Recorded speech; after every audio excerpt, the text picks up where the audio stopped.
Olá, meu nome é Aline, eu sou nutricionista e a convite da professora Célia, eu vou conversar um pouquinho sobre a alimentação no contexto da dor crônica.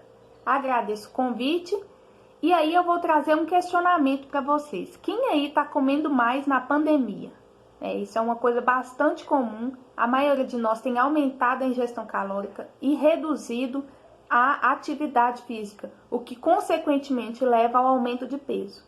Então, o primeiro fator que a gente vai conversar é sobre controlar essa ingestão calórica. E uma forma interessante da gente fazer isso é observando o que é fome, o que é tédio, né? Muitas vezes a gente está sem nada para fazer e acaba procurando na cozinha. Uma estratégia interessante é a gente cozinhar mais, a gente preparar.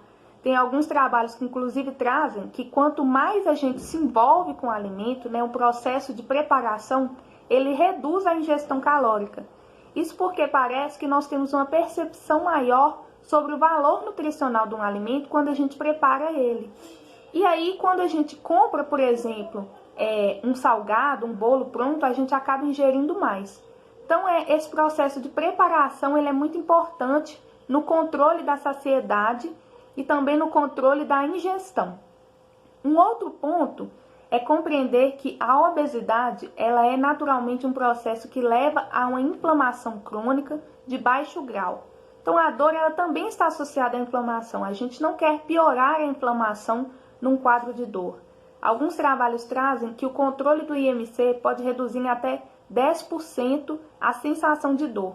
Então, é muito importante a gente tentar fazer o controle do peso e mantê-lo adequado, né? Movimentar-se dentro do possível e reduzir a ingestão calórica.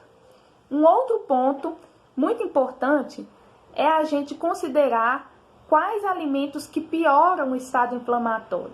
E aí a gente fala de consumo de alimentos ultraprocessados, né? Que são os alimentos industrializados. Consumo de aditivos, consumo de açúcares, de gorduras e de sódio em grande quantidade está diretamente relacionado a uma produção maior de citocinas, que são substâncias pró-inflamatórias. Então, em muitos casos, as pessoas fazem ingestão desses alimentos e imediatamente elas relatam piora da dor. Então, é importante a gente, sempre que possível, reduzir ao máximo o consumo desse tipo de alimento, que piora o estado nutricional e piora o quadro da dor. Então, os alimentos que são anti-inflamatórios são os mais recomendados, né? A gente pode aproveitar esse período da pandemia e preparar mais receitas com mais verduras, com mais frutas, com mais legumes, né? Buscar incluir esses alimentos em maior quantidade na nossa alimentação. Isso porque também a saúde intestinal ela está diretamente ligada à melhora da resposta imunológica, né? A melhora da resposta inflamatória. O intestino ele é um órgão extremamente inervado e que tem até uma quantidade enorme de neurônios. Então, uma vez que haja um equilíbrio da microbiota, que são as bactérias que vivem no nosso corpo e em grande quantidade no intestino, há também uma melhora da resposta inflamatória.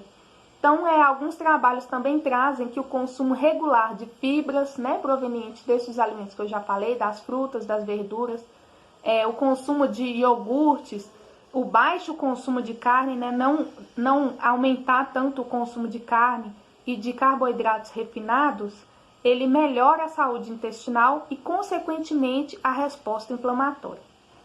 Então, um último ponto é a gente compreender que não existe uma dieta para reduzir a dor, mas existe um comportamento nutricional.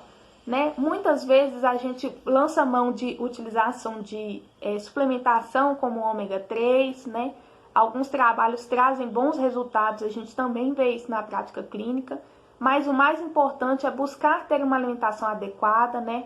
Rica em alimentos naturais, pobre em alimentos industrializados, e depois disso a suplementação pode ser sim um caminho. Mas antes de tudo é buscar controlar a ingestão de alimentos ricos em gorduras, em sódio, em açúcares e melhorar a alimentação de uma forma geral. É isso que eu trago para vocês. Obrigada pela oportunidade e qualquer dúvida eu estou à disposição.